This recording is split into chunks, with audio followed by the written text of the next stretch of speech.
هذا المرثية مقدمة من شملان الخولي وناقع الخولي في الشهيد المرحوم محمد سالم الخولي.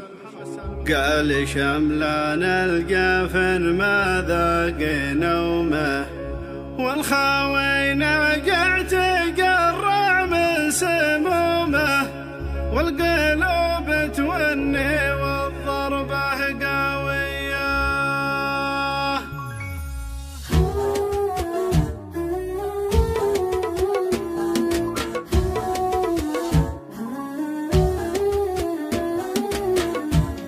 قلبي المجروح يشكي من همومه، والألم ينقش على كبد رقومه، والقلم يكتم من دموعي شكيه. قال شملان القفر ما ذاق نومه، والخاوي نقع تقرع من سمومه، والقلوب توني والضربة قوية. من يفارق صاحبه ما حد يلومه، لو لابس ثوب الحزن ليله ويومه، على بوم اللامذ يفقد خويه. قالوا محمد رحل من بين قومه، واكمل المشوار في ساحة خصومه، في سبيل الله وفتح المنية. سيرته يشهد لها عالين قومه، مثل نجم السيل بتمطر بيومه، تروي الضامي من مزون مرفيه. كان مقدم النقا ساعة قدومه، لا دعا له صاحبه يقضي لزومه، صانع المعروف وجفوفه نديه. يا زمام انشد بني